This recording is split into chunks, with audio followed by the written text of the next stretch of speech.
This is Scratch Your Own Itch, the one show that delivers the conversations that we're afraid to share, but need to. This show is all about creating a life worth living. I'm Logan Tyler Nelson, and I'm your host. So, you're going to hear conversations with creators and entrepreneurs talk about what they do, their current and past traumas, how they became who they are, and what they are truly curious about. This is the show where we talk about the things we think about a lot, but need to talk about more. Please take note that this show is not a substitute for actually creating a life worth living, because this show will stir your beliefs, make you question what it means to create a life worth living. So my promise to you is to always give you one question to answer for yourself today, to start turning your dreams into a reality.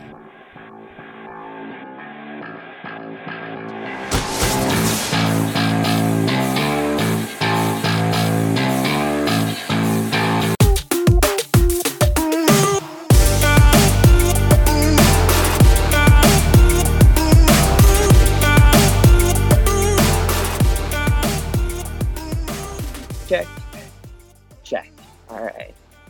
All right. Hello, ladies and gents. Thank you so much for taking time out of your day to listen to this podcast. I know you're listening to this for a reason. You're listening to this because of a number of factors. Maybe you know Kyle. Maybe you know myself. Maybe this tagline, this sort of like clickbaity tagline that all of us podcasters try to put in our titles made you come here. The thing is, though, you're here for a reason, and you are now the authority of your presence. So if you're feeling like things are going crazy and berserk, I want you to take a moment to just settle yourself, put your hand on your heart and really breathe into it, and allow yourself to just be present once again. So I'm super excited though for this interview because Kyle Crooke he's the why whisperer. He breathes and awakens to the why behind every major part of your life. He's a soon-to-be author who writes about personal development, motivation, employee engagement. You can find his content and more about him on kylecrooke.com. But without further ado, give a warm welcome to the one and only Kyle. Awesome. Thank you, Logan. Appreciate it. And I look forward to sharing my story and kind of sharing insights with you and your audience. Thanks, man. So I used to do long interviews. Now I try to keep them short, 15 to 20 minutes. So not to challenge you, but I really like to hear a little short story from your life that you think really brings you to where you are now and kind of sums up to the human being that you're trying to be. Oh, definitely. So for me, that would definitely be my story, my experience with social anxiety. It was something that has definitely been, for me, literally has been a 10-year process still in the making. It's something that started off in high school. I was very shy. I was very reserved, and I would get nervous around people. And when people in my high school would want to hang out with me, I would come up with all the excuses not to, because I didn't think I would fit in with them. I didn't think I would add value to them. And so I really kind of shuttered myself in high school, which led to a lot of issues with self-image and just a lot of anxiety over the future. So I kind of developed really bad social anxiety, and then over time developed OCD as well, with a lot of obsessive thoughts and then consequent compulsive actions. And then so when I moved on from high school to undergrad, the social anxiety was still really bad. The first year and a half of school, I shuddered to myself. I didn't even talk to my roommates that I had in the dorm. So it was really, really bad, and just not a very happy guy, not the happiest of campers. But then after a year and a half in school, I took just, one, 15 seconds of courage. And there was a fraternity at my school during pledging season, not in the fall, but in the spring. And so I went in, and it was awesome. It's known at my campus as a non-fraternity fraternity, because they're very wholesome guys. They really weren't into partying or anything like that. They're much more into leadership development, really into developing the best version of yourself that you can transform into. So it was absolutely phenomenal, a phenomenal experience. And excuse me, and it definitely gave me a lot of confidence, and it really helped my self-image. I was able to, by the end of the last year, in the fraternity, I took on the vice president position in the fraternity, and I helped look over all the brothers and just worked with them one-on-one to really help them in any way that I could, whether it was event management, helping events run smoothly, all the way to doing some career planning with them. But I was still had a lot of social anxiety issues, like especially with the different events that we would have on. I would kind of not talk to anyone. I would just go to the few brothers that I was close with, and I was still really, I felt shut off from a lot of people and just a lot of opportunities. So I went to work after undergrad, still had a lot of social anxiety issues, just kind of kept to myself. And I honestly don't know what changed, but then I went back to school for my MBA. And during the first month of the MBA program, they threw us into a lot of professional development activities, whether it was going to a seminar on how to speak better when it comes to elevator pitches, impromptu speaking, to different networking events, and just being thrown into a lot of activities with my peers in my class. Over that first month, I really found that I actually enjoyed being around people and that I loved being around people and connecting with them. It was something that I had shielded myself from because I thought that people would reject me, that I wouldn't add value to them. And then I realized really quickly after the first month of my MBA experience that was really silly, and that as long as, as cliche as it is, as long as you're yourself and you accept you for you, everything else is fine. And it's really, really interesting. I was talking to someone recently, and I think there's some studies, some information, a study that I looked at where chances are people like you more than you think. And so that was just really inspiring to me, and really kind of reiterated what I found after completing my MBA was I spent very little time actually studying or doing academic work during my MBA. I spent way more time with my classmates, with doing new things and just experiencing more and more of the world. It was really exciting.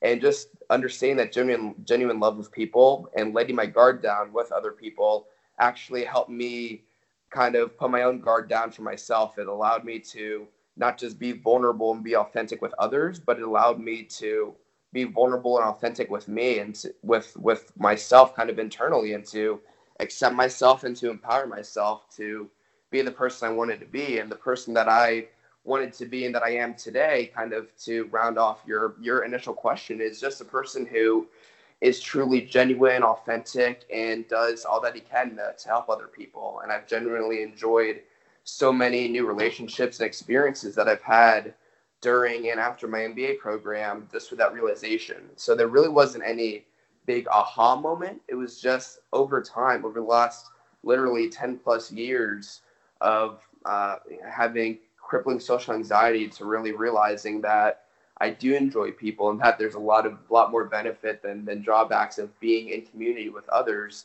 I've been able to kind of pull the blinders back and really see that in my own life. So that's something that it still does impact me today. It's still if I go to large gatherings, whether it's a party, a conference, or some sort of gala event, I'll still get, nervous. But after the first 15, 20 minutes of being there, I'll go there, I'll have fun, I'll talk and network with people. And for me, that was something that I would have never been able to do. And in fact, a few months ago, Drake and the Migos were playing at Times Square, or sorry, Madison Garden.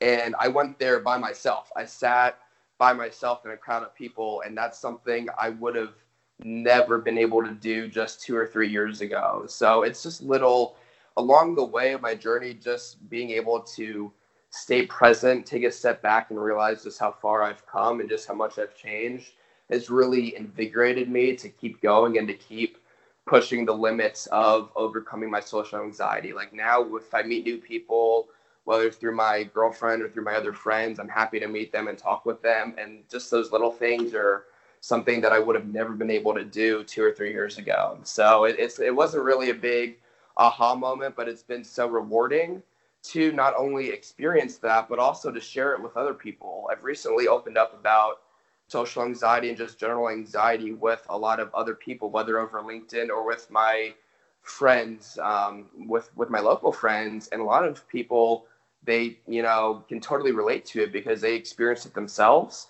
or they're totally understanding about it and they're so supporting and encouraging. So what I've really realized is being authentic and being vulnerable with other people is something that they appreciate because it allows them to be vulnerable and authentic with you. So that's kind of my, I would say one of my bigger stories of impact and just seeing the value in yourself and seeing the value in others. So if anyone would take anything away from this, I hope it's just to, trust the process, be patient, and that over time, even if you don't think you're getting better, or, may think that a lot of, the world's crashing down, that, over time, if you keep putting in the work, believe in yourself and show up, that you will see progress one day.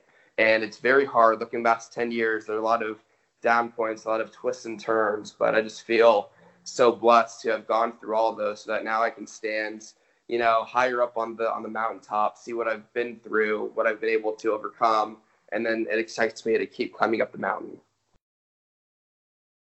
Oh man, that's all that, man, is incredible. I really, really, really appreciate you sharing that. I feel like you're kind of beating around the bush though, and okay. I'm gonna pressure you and really ask you for something specifically, like a time where you had crippling anxiety. There'll be girls across the nation that'll eat this up. They don't know that it's your soul, but could you bottle it up? Get down to the heart of it. No, it's my heart. Your shit out of your luck. Don't make me tell you again.